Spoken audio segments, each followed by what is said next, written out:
you all for joining us tonight. We're thrilled to see you here, and we're looking forward to a great evening of learning. And this is our next in a series of author presentations through the Jewish Book Council, which Temple Emanu-El is a member of, which gives us access to a great number of new Jewish books, both fiction and nonfiction, and the authors who wrote them. So we'll get started in a minute, but please be on the lookout for upcoming presentations. We've got one coming up next month. The next one will be in December. We'll just wait a moment and Rabbi Geller will join us.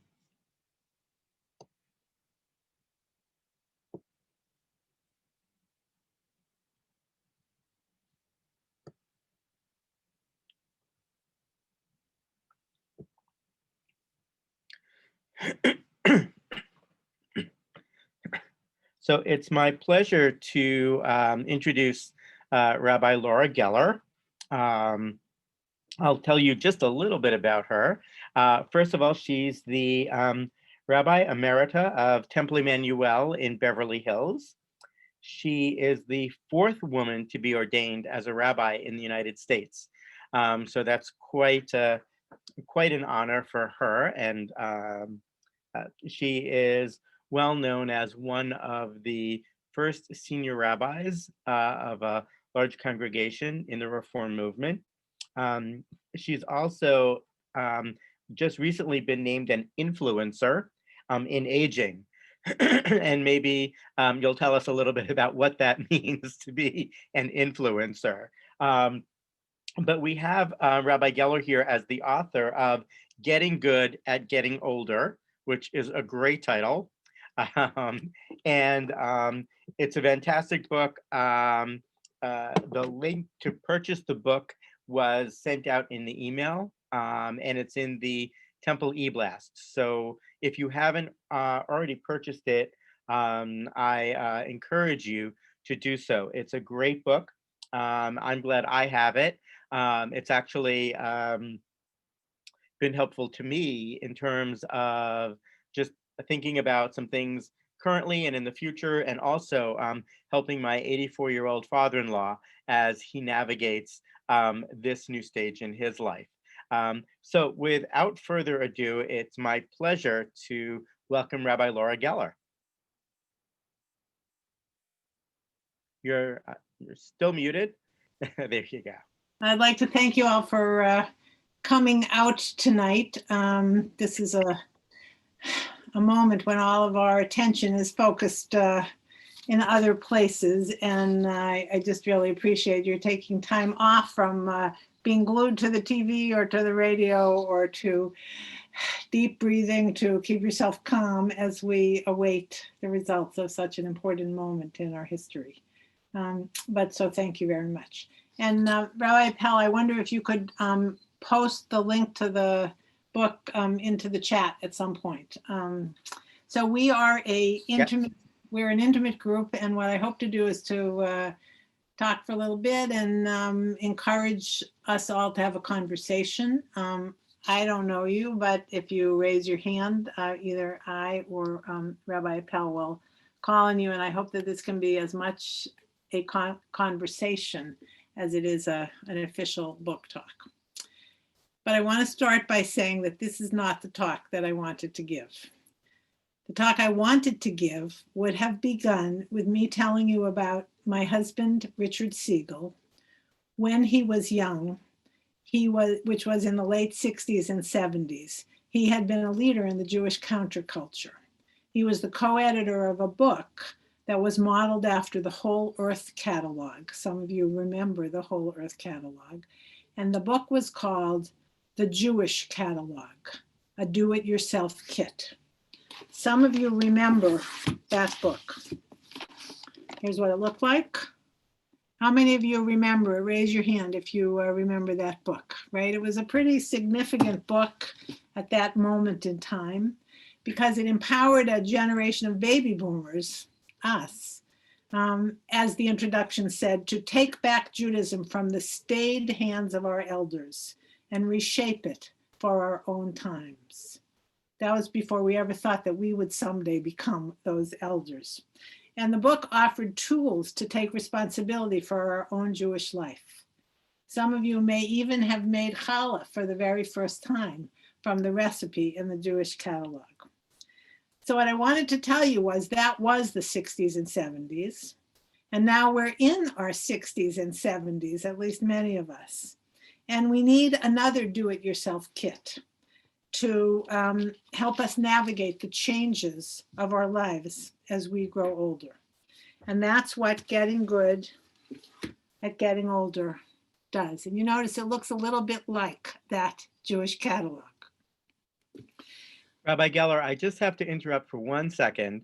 When I was 15 and confirmed at my congregation, I got as a gift from the sisterhood the first Jewish catalog. At that time, it was the only Jewish catalog. That's and right. That probably is one of the reasons I'm a rabbi today. Right. And I still have my copy from 1975. It's falling apart, but I won't replace it. I think that story is the story of a generation. I think for a lot of us, it was that kind of a significant book, the very first instinct that we could make a Judaism that would be really meaningful to us in our lives. So Getting Good at Getting Older is, in a way, a catalog for this stage of our life. And like the Jewish catalog, it does it with a sense of humor.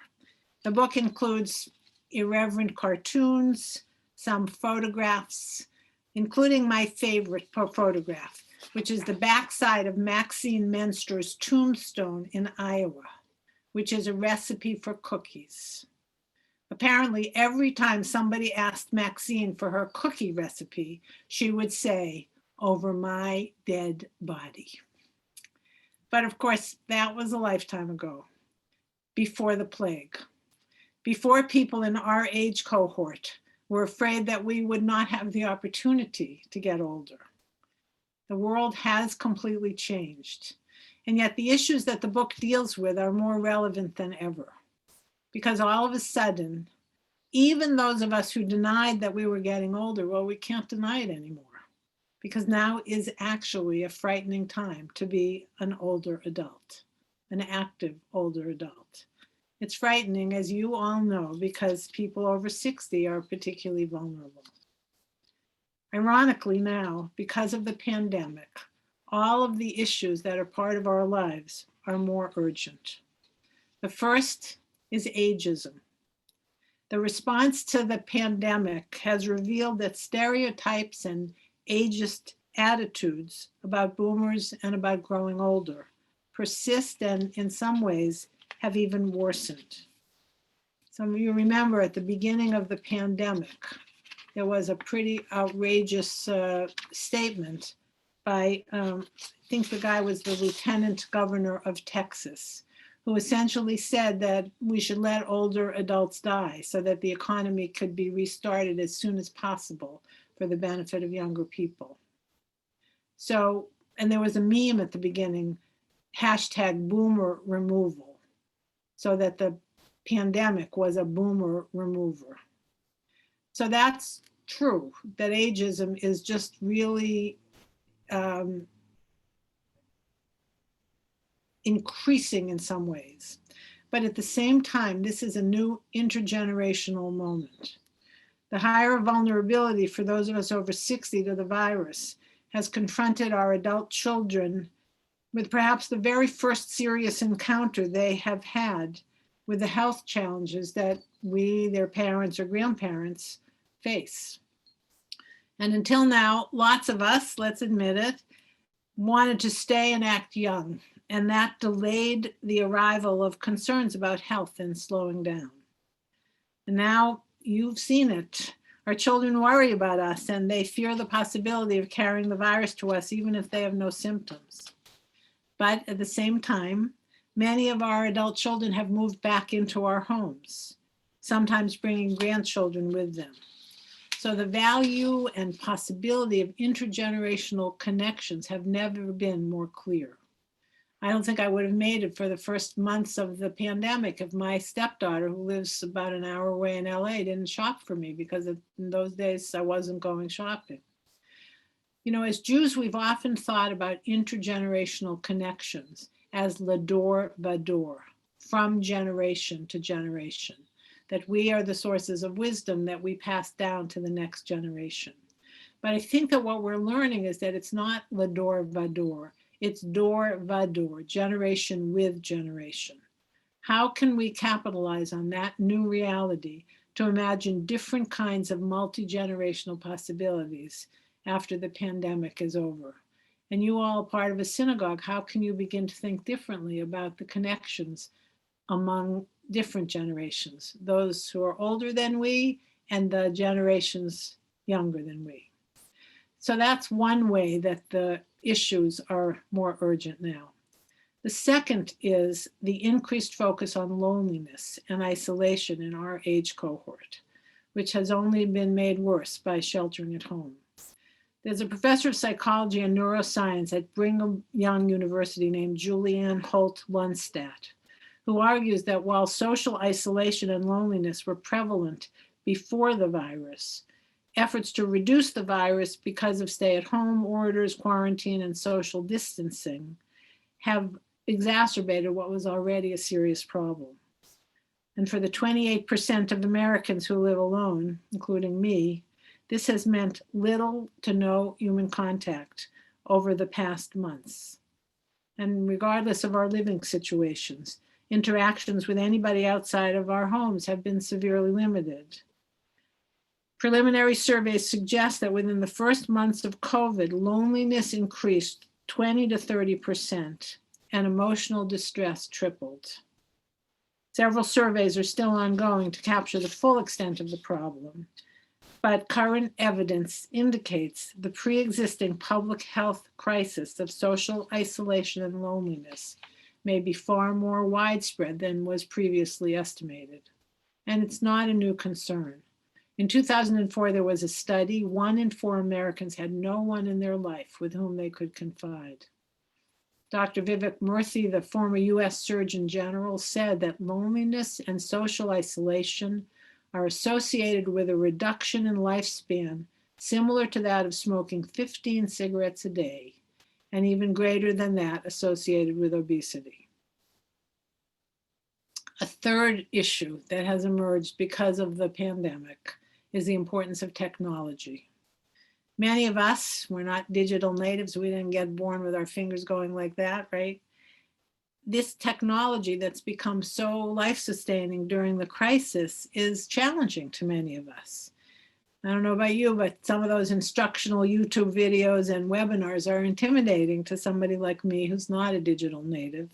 And it sometimes exacerbates the isolation that people in our age cohort already feels. And the pandemic has put at the center of our consciousness questions of how to use technology to stay connected, how to use WhatsApp or Facebook as intentionally reaching out to old friends that we haven't seen since college. And also reminding us that that old staple of picking up the phone and calling somebody, including somebody we know who's isolated and lonely, becomes really important. But it is a double-edged sword. There's some evidence of a loneliness paradox where tech and social media that should make us more socially connected actually increases loneliness. In addition, the pandemic has highlighted the limitations of video conferencing tools. I mean, all of us know what Zoom fatigue is. And anybody who's attended a virtual wedding or funeral or Shiva, or even just a virtual happy hour, realizes that it's clearly better than nothing, but it often feels drastically inadequate. According to one survey, these virtual social gatherings failed to reduce loneliness among 48% of people and actually increased loneliness among 10% of respondents.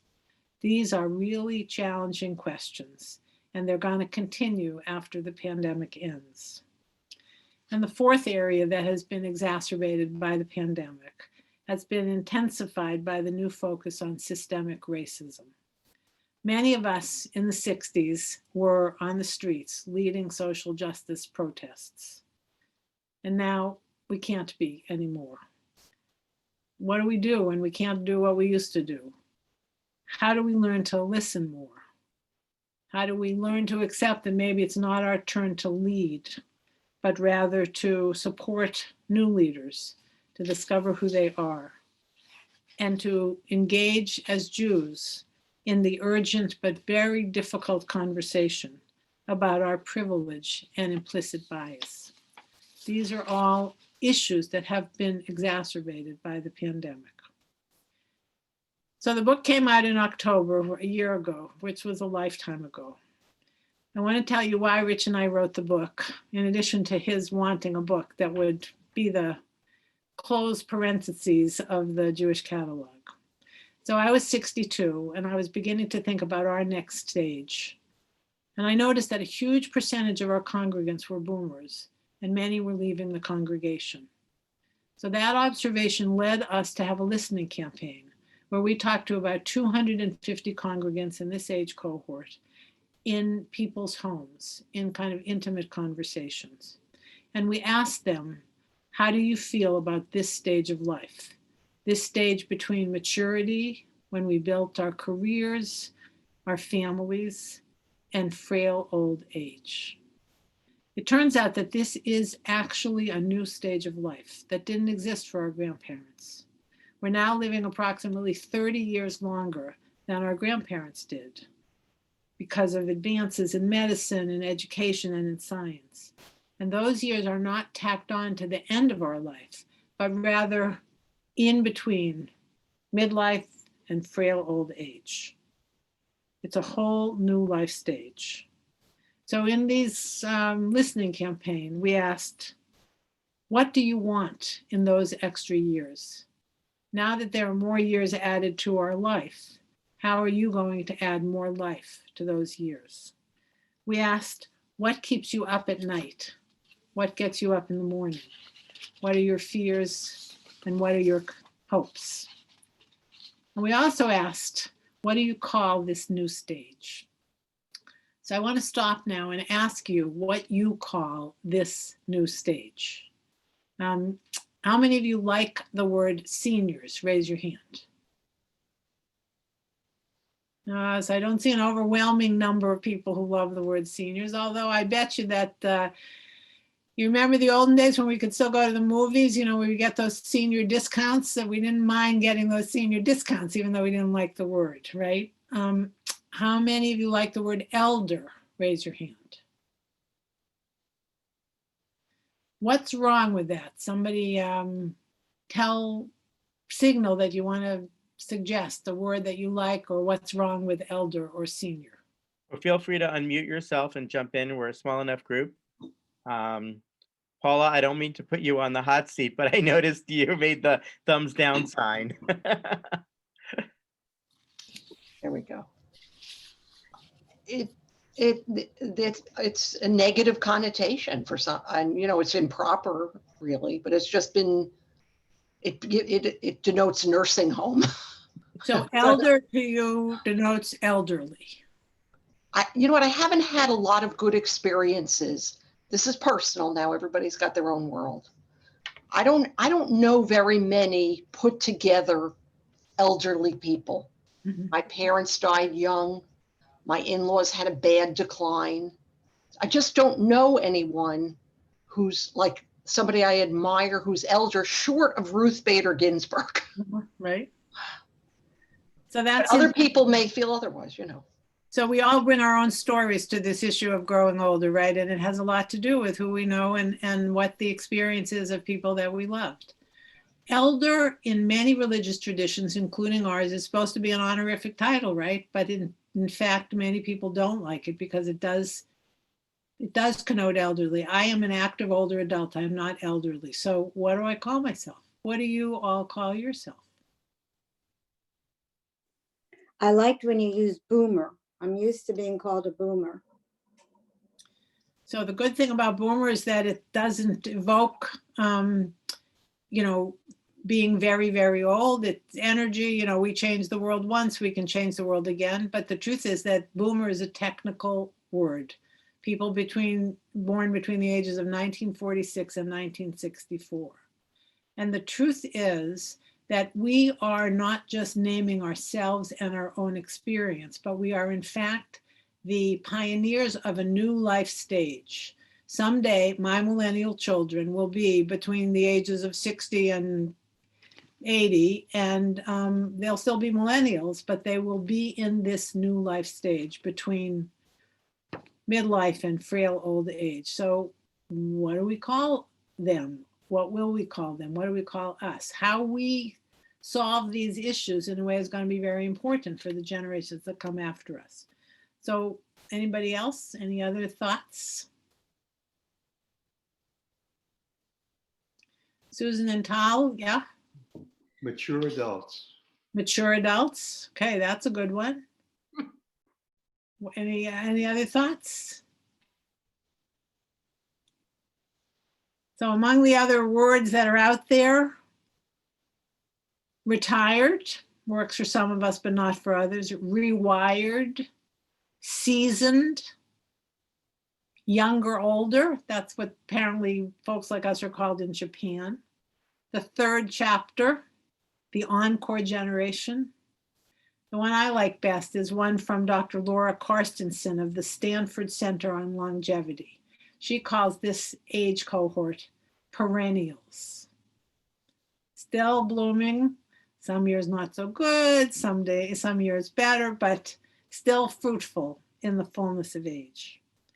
And it's important that we acknowledge that this is not a chronological age. This is a life stage, and that we're very different. Some of us are healthy and very active. Some of us wrestle with physical challenges, with illness, with caregiving. Some of us are parents of adult children, grandparents. Some of us are solo agers. We don't have kids. Some of us have partners and some of us don't. Some of us are alone. Some of us have discretionary resources and some of us don't. Some of us are straight, some of us are LGBTQ. You know, it's a very mixed group of people. And it's very important that as we think about what this cohort needs, that we recognize that we're not all the same. So back to the listening campaign. In this campaign, people shared their fears. And the primary fears were becoming invisible, becoming isolated, being without purpose, and dependent. So before I unpack that for you, I want to ask you, if we were doing a listening campaign and I would ask you, what are some of your fears about this stage of life? What would some of those fears be?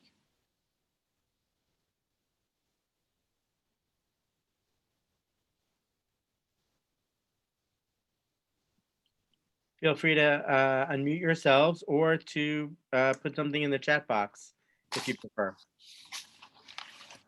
I would say isolated. Being isolated? Anybody else?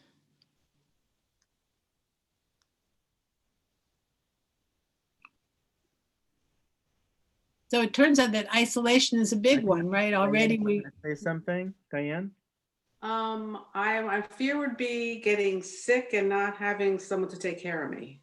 okay. So you know the real challenge. But that's not. Hopefully, that won't be for a while. And pre-pandemic, I didn't have white hair, so I'm actually feeling older than I did pre. Right. But acknowledging, okay, I am 60, so I'm accepting it. So it's actually kind of freeing, but so that would be my fear, would be being sick and not having someone to take care of me.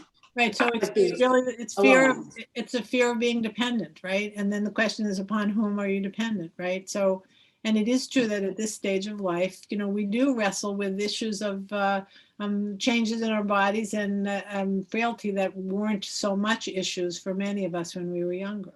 Right. And we had a couple of people put some things in the chat box. So one is not near my children, although that's my choice. And the other one is not being able to go to work every day. even at my age.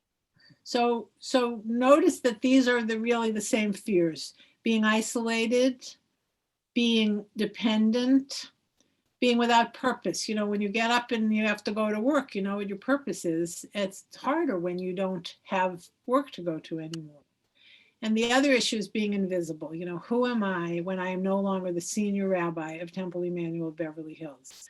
Who are you when you're no longer a teacher? Who are you when you're no longer a lawyer? Who are you when you're no longer whatever it is you were?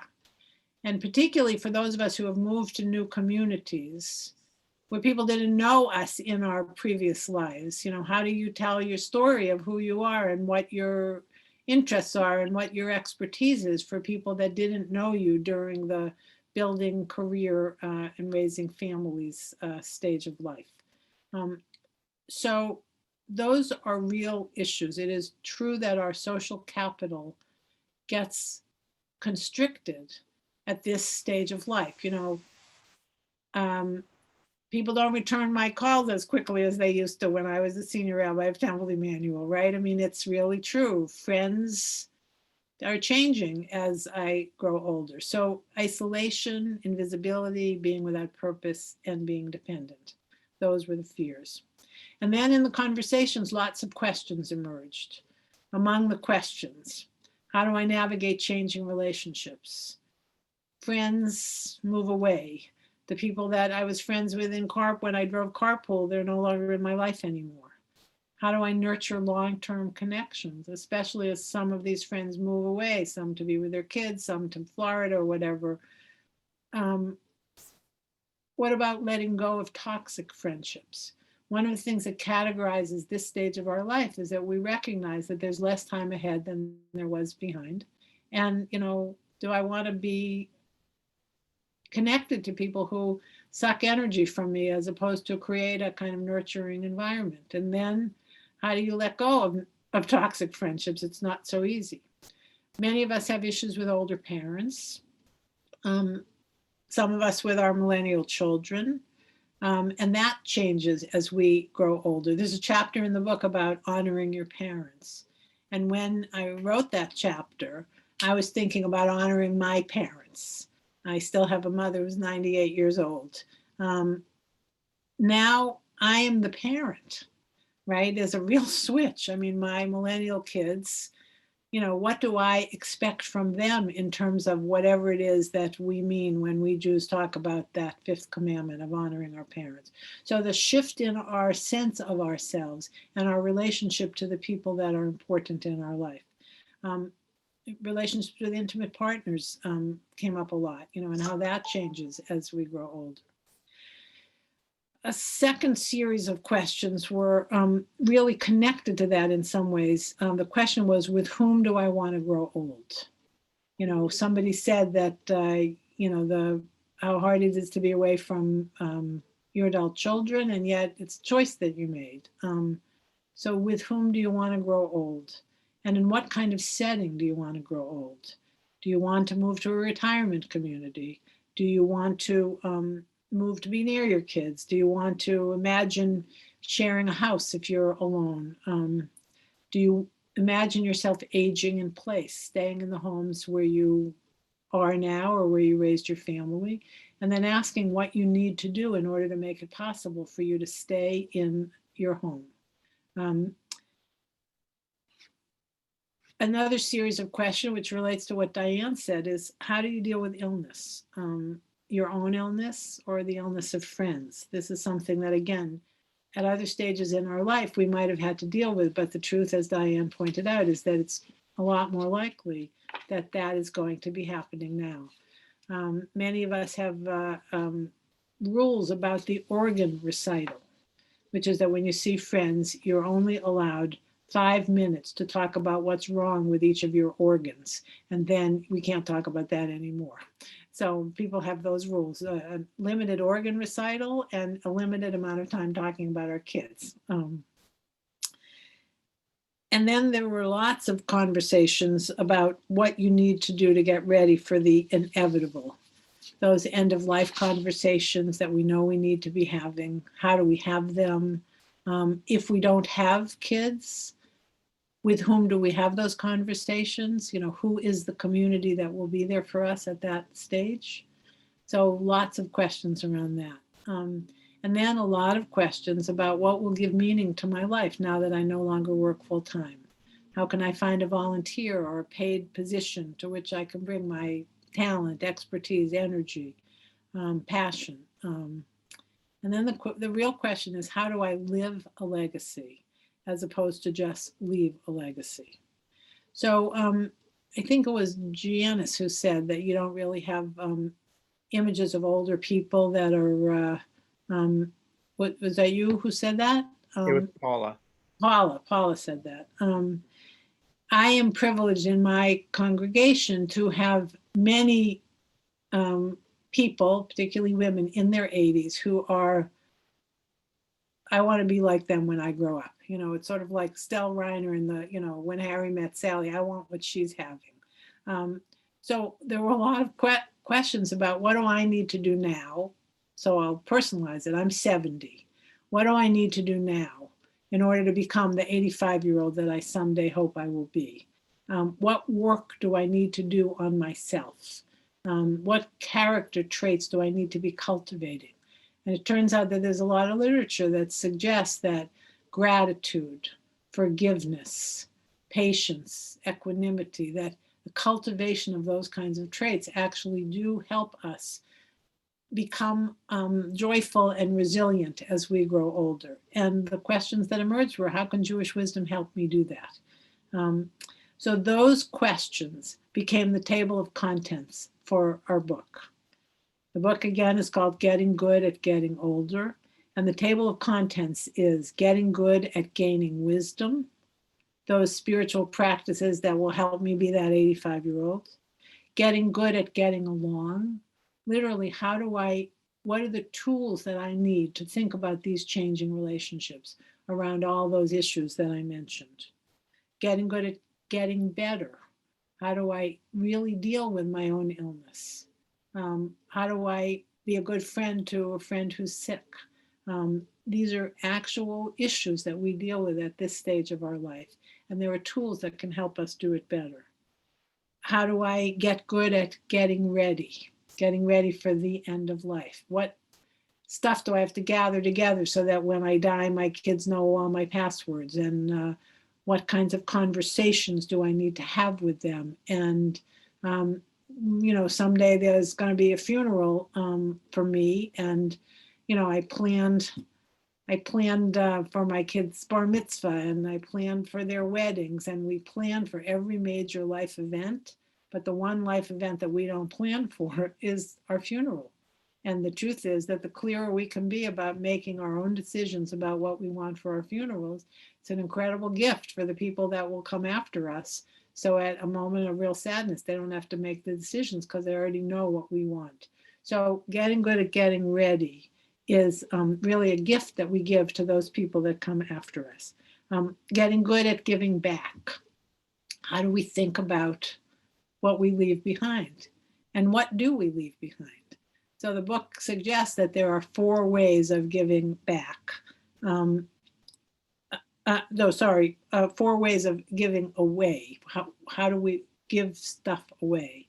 One is through money and strategically thinking about philanthropy, whether we have a lot of money to give away or whether we have only a little bit of money. But what is our plan? What do we hope that the money that we leave, either to those that come after us or to the organizations that we care about, what is the strategic goals of that kind of giving?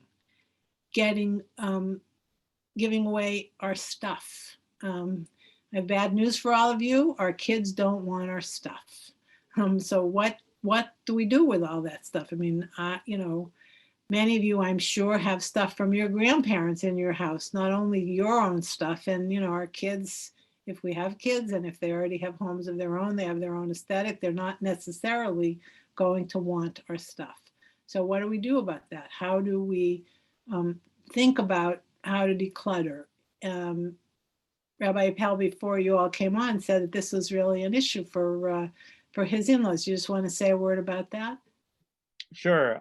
So my My father-in-law lives in Pennsylvania, and unfortunately, just a year ago, my mother-in-law passed away, and they're still in their four-bedroom house. And as I often joke, their hobby was shopping.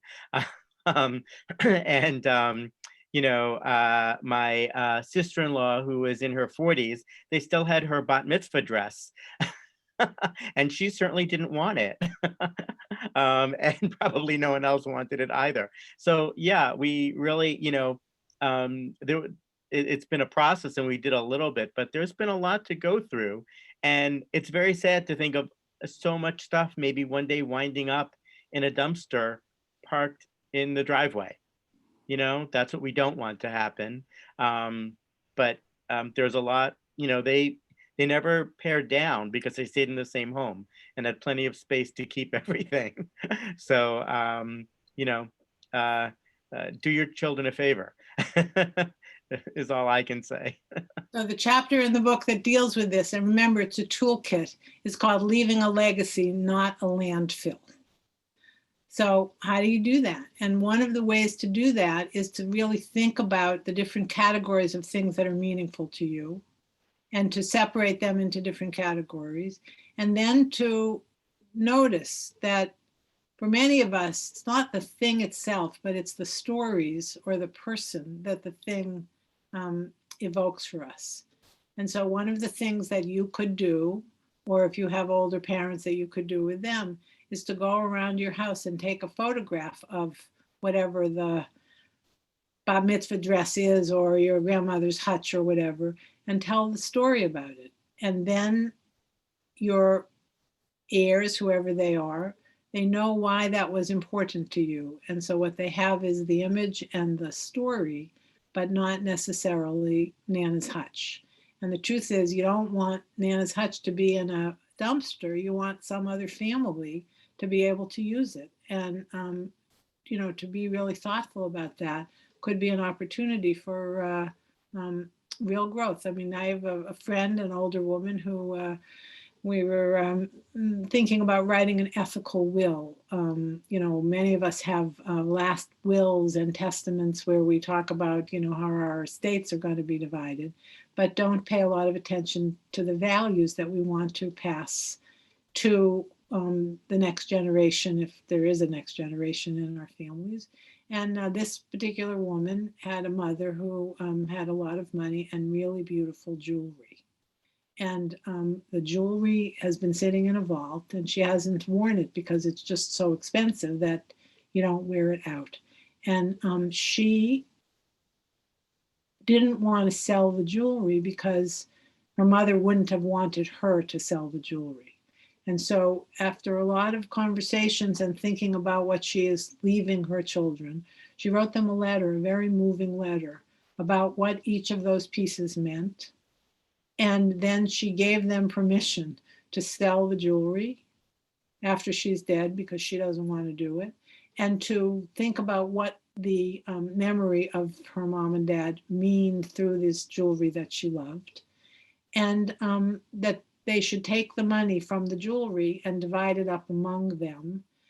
But so let's say there are 4 of them, but they should divide the money into 5 clumps, each one of the kids getting a fifth, and then together with the final fifth, the children deciding together what institution, what project, whatever they want to endow with the money from the grandmother's jewelry.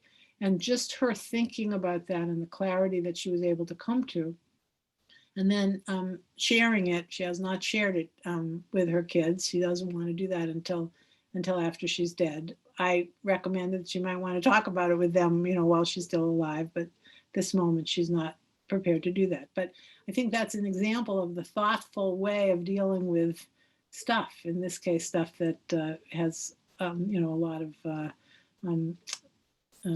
financial value.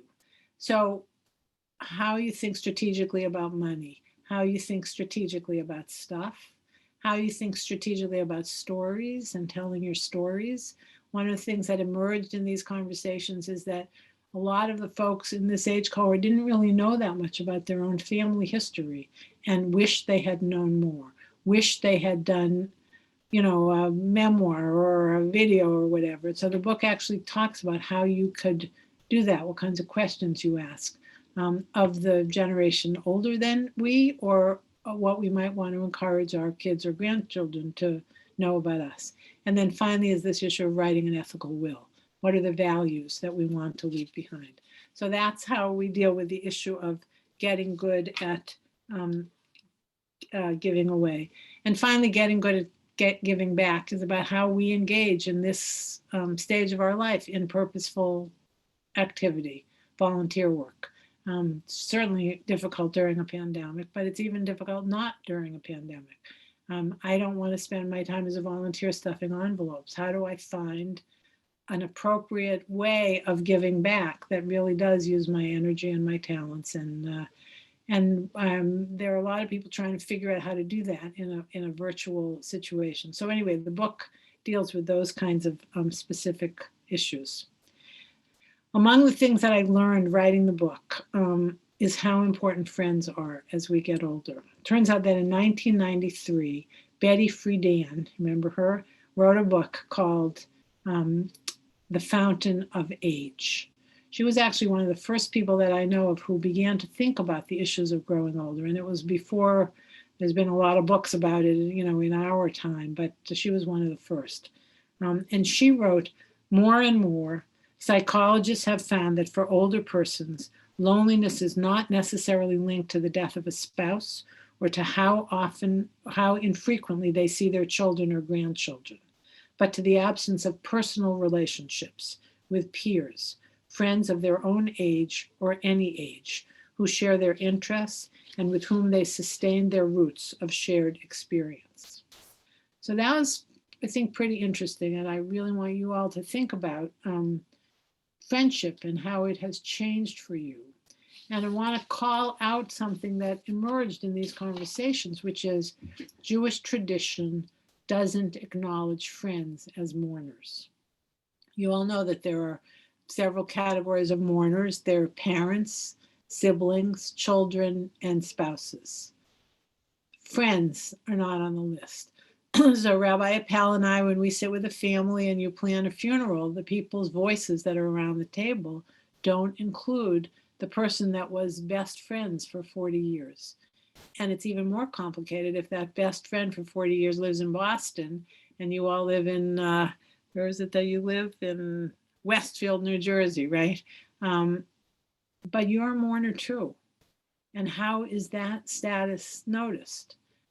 Maybe your friends don't know this person that you're mourning. How do you signal to, you're not wearing one of those little ribbons. How do you signal to people that you care about in your own community that you are a mourner and that you need special attention? And, what would it look like at your synagogue if there were some way of acknowledging that? Now, in many Reform synagogues, we stand and say Kaddish for our friends. And I think that's a good thing. Is there more that we could be doing? Is there some way that we could really help each other through that kind of loss that is invisible in our tradition, but I think is more and more important? Thoughts about that? Rabbi Appel, you have thoughts? I do, actually. And it's, one of the interesting innovations that has come as a result of the pandemic. We have, and I'm sure, there were, no doubt there were Shiva minyans held before the pandemic occurred, but now we're doing Shiva minyanim on Zoom. Yet one more Zoom call at the end of a day, but built into that, we've given people, as probably we did it, in-person minyans, an opportunity to talk about the deceased. And it's an opportunity for friends to talk about the person who has passed away. And maybe because we're not physically able to be there for each other, we've made a greater effort to be at a Zoom minyan and to take the opportunity to share. Just the other day, we had a Zoom minyan for a member, Marjorie Feinberg, who passed away. And there were a lot of people on that call, and I never met her, but I feel like I know her now as a result of some of the friends there talking about her and talking about how they remembered her. So the interesting question is, when this pandemic is over, and it will someday be over, how are we going to continue what was good about what it required of us when we, go back to some version of what things were before? But these are questions I think that we now know are important, and we, I think, should begin to be thinking about it, because this someday will end. So friends is something we really learned is important. Another that is pretty interesting, and I'm curious about this in your community. In my synagogue, it turns out that it is really hard for people to ask for help. They're very willing to give help, but they're very ambivalent about asking for help. And, the fear that I said about being dependent, I think that's part of the fear of asking for help. You don't want to seem needy. And yet the truth is that nobody is ever independent. All of our life we have been dependent and independent. And I think the real challenge of this stage of our life is to figure out what it means to be interdependent. What would that look like? And how do we create a culture where it's okay to ask for help? Before the pandemic, when people were still flying, I know lots of people who would get to LAX, which is not an airport that you want to walk in if you have any issues with walking, who could easily have gotten a wheelchair, and it would have been so much easier to be wheeled to their gate. They get through everything sooner, but people didn't want to do it. Why is that so hard for us? Cynthia, I saw something in the chat. What is the response? For some, it's very hard to accept help.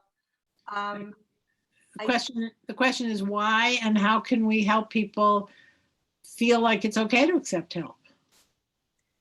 I have an incident when my mother-in-law was coming to my son's college graduation, and we all traveled down to his college, and she wasn't able to walk. And we said, well, we'll get a wheelchair for you. No, I will, no wheelchair. Well, we did get it for her. And she said, you know what? This is really nice. And I found that for myself as well. Sometimes I have a difficulty walking, coming home from visiting my daughter at Newark Airport. It's a long walk, especially when your exit is at 103 or wherever your gate is, to walk all the way up to where the baggage claim is. And I said to myself, don't be stupid. Get a wheelchair. And you know what? It's really nice. So, I think this is really an issue for us, right? How do we acknowledge that, we are getting older and that our bodies do change, and that, I'm not in the body of a 40-year-old anymore. I'm in the body of a 70-year-old, and thank God it's a healthy body, but it's a different body. I said that ageism is an issue. The real issue, I think, for us is internalized ageism, our own internalizing negative stereotypes about older people. And I think that really getting good at getting older, it's not just about us individually, it's about us changing the way that people think about growing older. The statement, 70 is the new 50, that is really internalized ageism. The pretending that my 70 is really 50, when the truth is, it isn't. The truth is not that 70 is the new 50. The truth is that 70 is the new 70. And how do we create a 70 that acknowledges all that's possible and wonderful about growing older, and at the same time, the ways in which growing older is complicated? That's our challenge. And to the extent that we get it right, we are changing the way, just like we did in the 60s, changing the way people look at young people, changing the way people look at older people, and particularly changing the way the Jewish tradition looks at older people. And again, I'm making a distinction between active older adults and frail old age. Finally, one of the things that I've learned that I think is pretty important is that Jewish tradition really does have wisdom as we negotiate this stage of life. I said something about character traits, how do you cultivate forgiveness and gratitude? Well, there's a practice called Musar. Maybe Rabbi Appel, maybe there have been classes in congregation about it, but there's actually things that you can do to become more forgiving, to become more compassionate, to become more patient, to have more gratitude. There are spiritual practices. What are they? The book actually gives you tools for doing that. And the other thing is that, and this is something that I learned early on in my career as one of the pioneers in women in the rabbinate, life cycle ceremonies. When I was a rabbinical student, or more when I was a kid in religious school, you'd have a class called The Lifetime of a Jew. And it was actually the lifetime of my brothers: bris, bar mitzvah, confirmation, wedding. And then over time, women said, well, wait a second, my experience is Jewish experience. The fact that Jewish tradition doesn't see me is not my problem. And the tradition changed as we created rituals for girls and women. Covenant ceremonies for daughters. The first one was published in 1972. And now, when people have ceremonies for their kids, they're just as likely to have a ceremony for their daughters as for their sons. That was new when I was still in rabbinical school. And all the other kinds of rituals connected to women's experience that we've now come to understand. The Rabbi's manual that you get now when you graduate from the Hebrew College includes all kinds of things that didn't exist then. And I think we can learn from that there's a whole other stage of life that is missing. What comes after weddings or divorce? What's the next life cycle ritual that happens in Jewish tradition? Death. A funeral, right? And that's pretty weird when you think about it. God willing, I'm going to live more years between my first wedding and my funeral than between when I was born and my first wedding, right?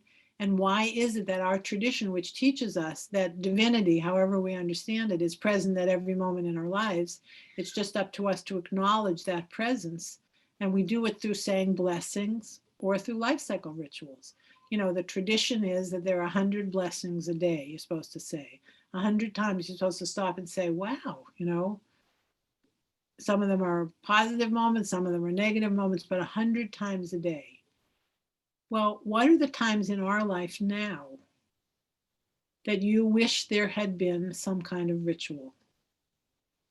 What are those moments? So think about it. Think for a moment and then raise your hand and tell me, what are some moments that maybe you felt there should be something and you did something? Or maybe now as you think about it, you think, oh, this is something that we should, okay, becoming a grandparent.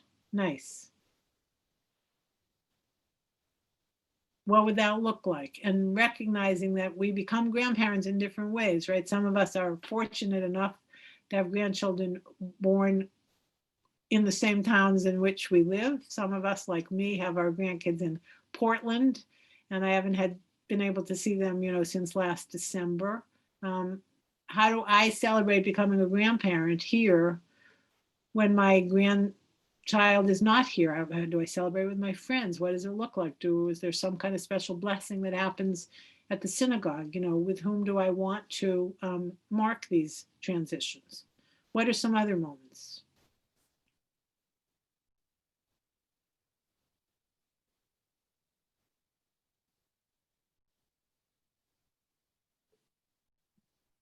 Retirement. Maybe retirement. Retirement. Okay, so retirement is something that we think of as not a spiritual moment. But the truth is, any of us who've actually retired know that this is a huge transition. And how do we think about it, and how do we want to mark it? And is there some way that we want to acknowledge it in a way that our tradition might define as Jewish, what would that look like, and with whom, and where do you do it, and all of those kinds of questions. So the book doesn't script these rituals. The book raises some questions about some of the times that you might want to imagine a ritual, and then it suggests how to create a ritual that feels really Jewish. So among the other moments are a major birthday, children leaving home, downsizing. Out here, I don't know if this is true in your community, but when you finally give up driving, huge, important moment that is usually identified as one simply of loss, and people put it off way too long, right? Is there a way that if we could imagine a ritual that would help reframe what people experience as just loss into something courageous and victorious? I mean, what would it mean for the synagogue to celebrate in some ways people who, are acknowledging that it isn't safe to drive anymore, and we want to celebrate their wisdom? And how do we as a community make sure that even though they're not driving anymore, they can still get to shul? What are the alternative strategies that we can talk about at a time like that? So this is a really, I think, important issue. I'm going to read to you one quick example from the book.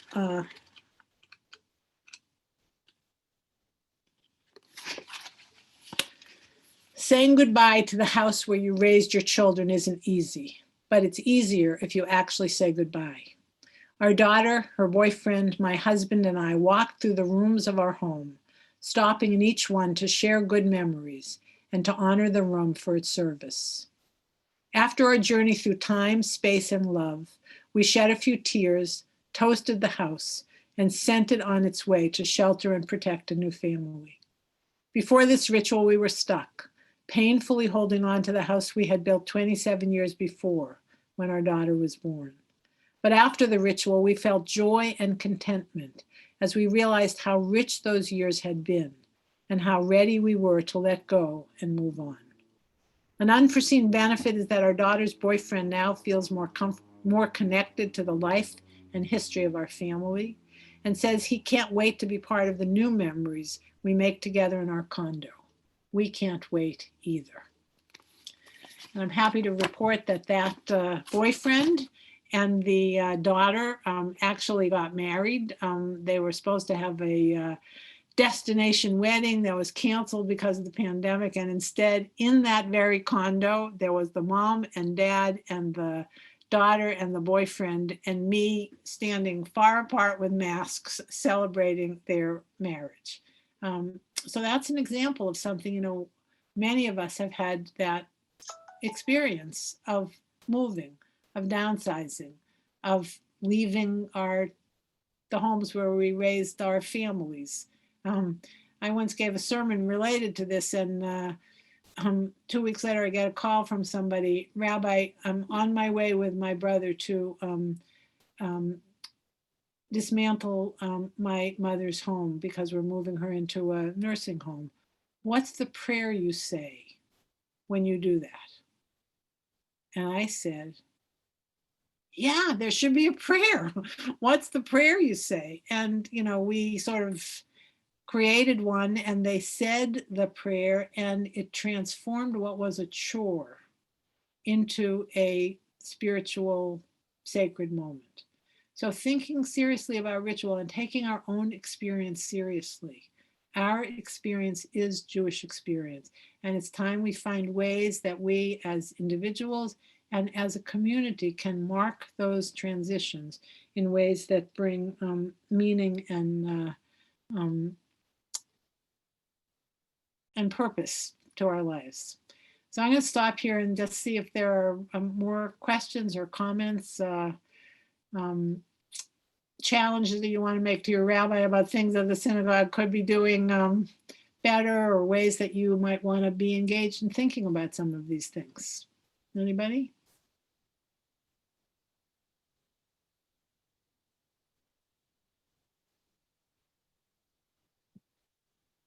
I'm all ears if you have any suggestions. Looks like Eugene. Eugene, you have your hand up?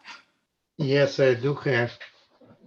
I think during all our life, no, all our adult and biggest part of our adult life, we know if we are fortunate to have children. Fortunately, not everybody has, but we put a lot of effort, a lot of time trying to bring them up, to teach them something, and continue with that as much as we can. By the way, even if we don't have, no, people who don't have children, even people who have children, they also put similar effort to their other relatives like nephews, nieces, maybe, even friends, children, and so on. And therefore, what those children becoming adults, no, even on the way to becoming adults, achieve, it is what they were capable of putting there, what they did put there, and also what we put there. Therefore, their accomplishments, it is, of course, first their accomplishments, but really, if we put effort into them becoming who they are, it is also our accomplishments. Therefore, if they achieve something, some notable thing, no, specifically at that time, no, it doesn't happen every day. It is something really to celebrate, to note, not only for them, but also for us.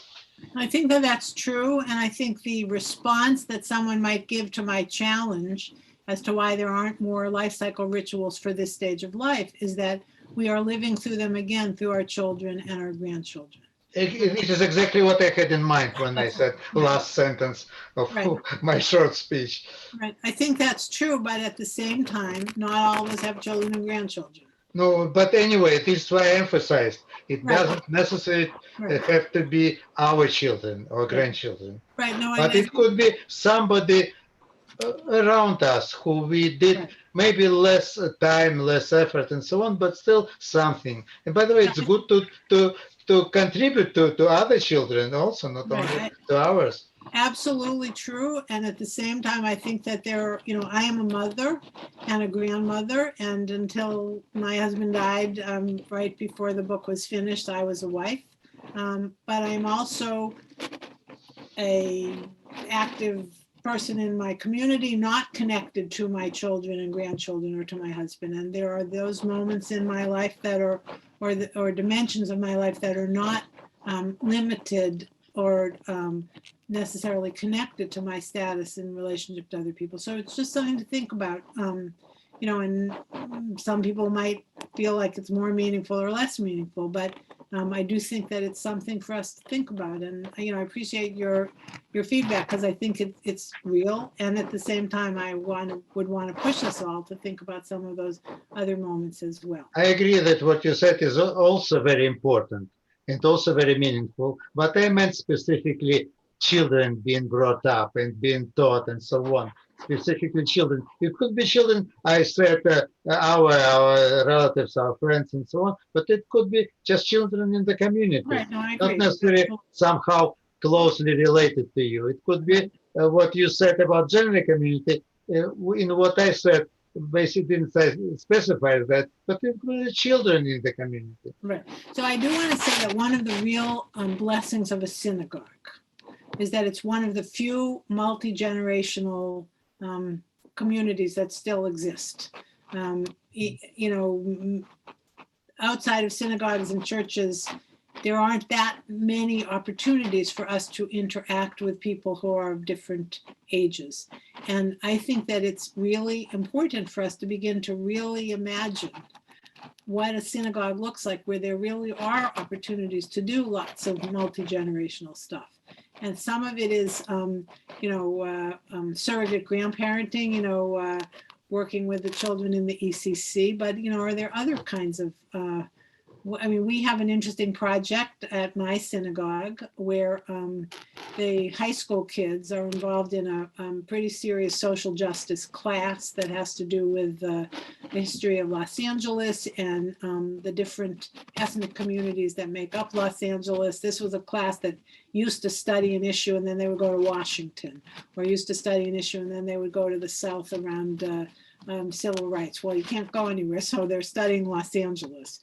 And, hopefully by the end of the pandemic, they'll be able to visit some of the places and certainly meet with some of the leaders of the community. But there are 10 people who are in our age cohort who have signed up for the class. They're not there as elders, they're not there as experts, they're there as students. So you have 10 people, in our age cohort, and there are 10 high school kids, and they're learning together, all students, and we're curious to see what that's going to be like. And they'll be in breakout rooms together, and one of the things we're curious about is, will a program like this change the way younger people think about growing older? And will it change the way older people think about being young? And I don't know what the answer is, because we just started the program. It's only met twice. But that's an interesting example of something that really only synagogue can do, because we have the active older adults and we have the high school kids. And, one of the issues that I mentioned is technology. There's nothing better than a high school kid to come and help me figure out how to deal with my smartphone. How can the synagogue do that? How can the synagogue do that well? So that's a question. So other comments? I invested a lot of years in the synagogue community, and now it's even more important to me, where I have a large group of friends that I was seeing weekly at Bible class, and we would go out for lunch afterwards. Now we take a little time before the Zoom class to chat and stay connected. And I started going right after I retired from teaching. And I've been there over 10 years, and it's been a really wonderful part of my Jewish life. That's a wonderful thing to hear. And it says something wonderful about your short, right? It's not necessarily true at other synagogues. I mean, somebody's paying attention to you and making sure that you have those connections, but you also have taken a lot of initiative on your own to make this your primary community. So we know what we need to do, and how can we do it better? I think that's really the question. So any other comments? Otherwise, I want to have a kind of closing moment. Anybody? One of the things that we've really been trying to do, especially recently, is to make sure that our members are not invisible. You touched upon that earlier, and I think that is a societal issue. As people get older, they become more invisible. And we've been trying to make sure that we don't let that happen in our congregation. And again, in an odd way, Zoom is, our friend here. I haven't met most of you because I started during the pandemic, but I feel like some of you I see pretty regularly, whether it's at services or at Bible study or Torah study, and in an odd way, I know what your homes look like. So, and what my home looks like, and, and from, if you join me enough on Zoom, you'll see various rooms in my house. So we're trying to make sure that people are visible. And I love the idea of thinking more broadly about ritualizing moments in our lives as we continue to grow.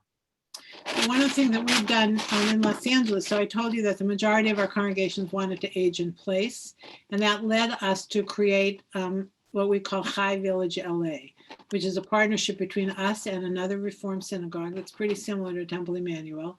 And it is a virtual village, so anybody over 60 gets to join the village. And if you live within a certain geographical area, you provide services for each other. I need to be driven to the doctor, or I'm going on vacation, I need somebody to take out my barrels. So people do those kinds of services for each other.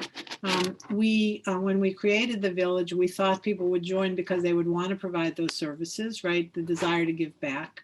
It turns out that people joined because they wanted more intense friendship. People were lonely, even people that, would never have imagined that they would be lonely, turned out that they were lonely. So people joined the village. And because we were a synagogue, we wanted this to benefit the synagogue. And so in order to join the village, you have to be a member of the synagogue. And people who would have left the synagogue have stayed, and new people have joined the synagogue because they want to be part of the village. So, and one of the things that we do with it, it's different from a synagogue programming for active older adults, because all the programming comes from the village members themselves.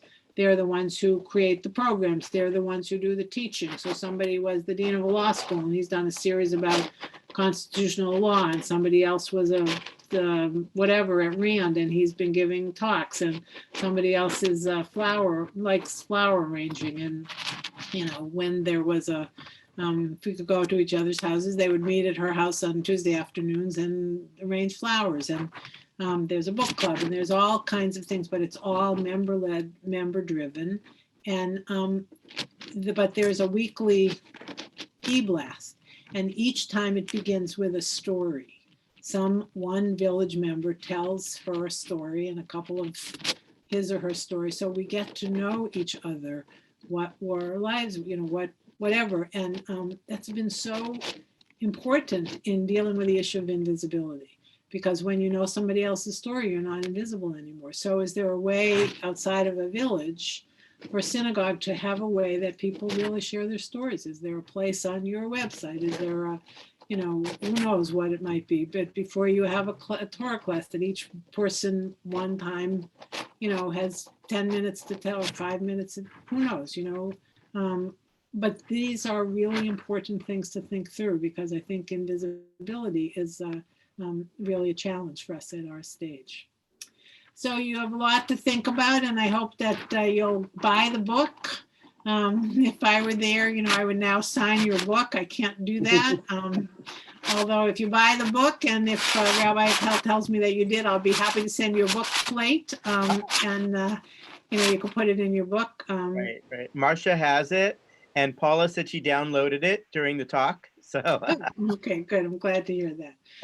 So let me conclude by reminding you that last week's Torah portion was the story of how the Jewish people began. It's the Torah portion called Lech Lecha, when God says to Avram, and in my view also to Sarai, Lech Lecha, go from your land, from your birthplace, from your father's house, to the land that I will show you. And I will make you into a great nation, and you will be a blessing. I want to remind you that that call happens to Avram and Sarai when Avram is 75 years old. He's not a millennial. Why does God choose a seasoned adult? Somebody just like us, with life experience, having lived through loss, having lived through joy, having lived through whatever the miracles of our lives have been. They heard an invitation to go to a place, a stage that they had no idea where they were going to, but they had the faith that they should respond to this invitation to explore the next stage of their life. And that certainly led to blessing. So I want to conclude with a blessing for each of you. May you hear the invitation at this stage of your life. May you be open to the adventure. And if you are, you will be a blessing to yourself, your family, your shul, our community, and hopefully to this very broken world in which all of us live. So, Lech Lecha, and be a blessing. And thank you so much for inviting me into your homes and into your shul. Thank you. Thank It was you very so interesting. much, Rabbi Geller. This was a lovely, lovely way to spend an hour or a little bit more. Thank you. I really encourage everyone to get the book. It's really worth it. And most importantly, I think that we've started a really important conversation this evening. And I'd like to thank you for helping us begin that conversation. And to everyone who joined us tonight, I hope we will continue that conversation because it's a really important one for us to be having. So thank you. Thank you all. And just remember, deep breaths, everybody, deep breaths. Bye. Bye-bye. Good night, everyone. Thank you. Bye.